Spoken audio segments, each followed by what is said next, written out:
comment ça va chez vous? Mon nom est Suzanne, donc je suis architecte d'intérieur et décoratrice et je vous présente Aïcha.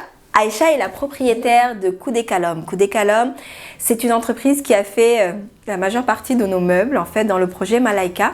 Donc je tenais à vous présenter Aïcha et à présenter son travail, qu'elle nous explique un peu comment ça a été, ce qu'elle a fait, comment ça a fonctionné et autres. Bref, Aïcha. Première question. Avais-tu déjà fait un lit Montessori? Pas du tout, jamais. Ça a été une première pour nous. Ok. Est-ce que ça a été compliqué à faire? Je mentirais si je disais que oui.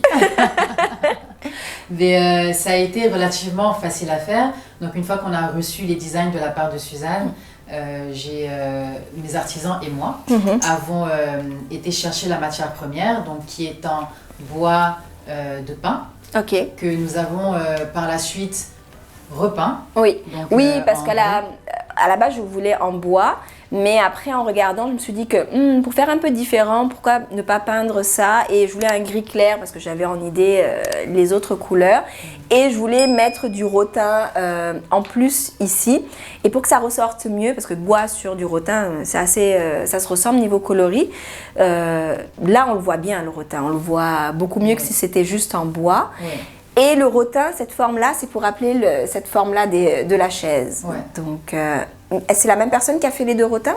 Oui, donc c'est la même personne qui est notre vannier, qui fait partie de ma team d'artisans vanniers, au même titre que les menuisiers, que les forgerons, que les ébénistes, etc. Donc notre vannier a créé cette petite pièce en tant que rappel à cette chaise qu'il a intégralement faite en rotin. J'aime beaucoup cette chaise. Je voulais une grande chaise sur laquelle un adulte et un enfant peuvent s'asseoir pour lire et tout ça. Et par contre, j'avais pas donné les dimensions à Aïcha, j'avais pas vraiment d'idée, puis je pense que j'étais un peu fatiguée.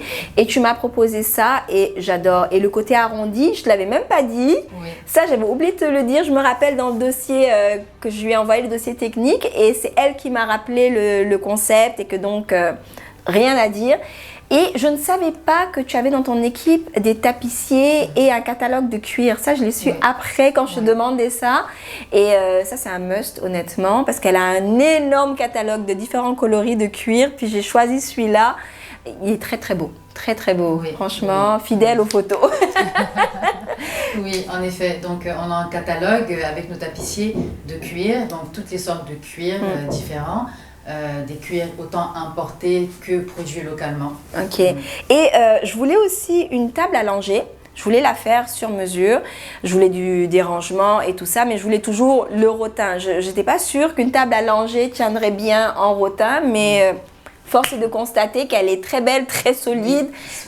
Comment c'est le rognier qui a fait, d'accord, oui, le rotin, mais tu as comme une autre équipe qui a fait les tiroirs, c'est ça? C'est ça. Il y a même du verre.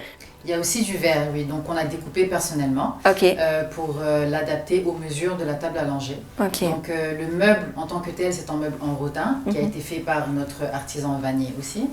Donc, et les tiroirs sont des tiroirs en bois de pin. Donc, il reprend le bois du lit. Je comprends, je comprends.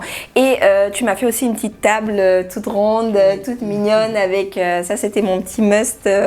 Franchement, chapeau. Très, très belle pièce. J'ai hâte de vous présenter les autres pièces avec elle parce qu'elle a fait tout un travail assez impressionnant. Moi, je vous donne rendez-vous très bientôt pour découvrir une nouvelle pièce. À bientôt! Bye!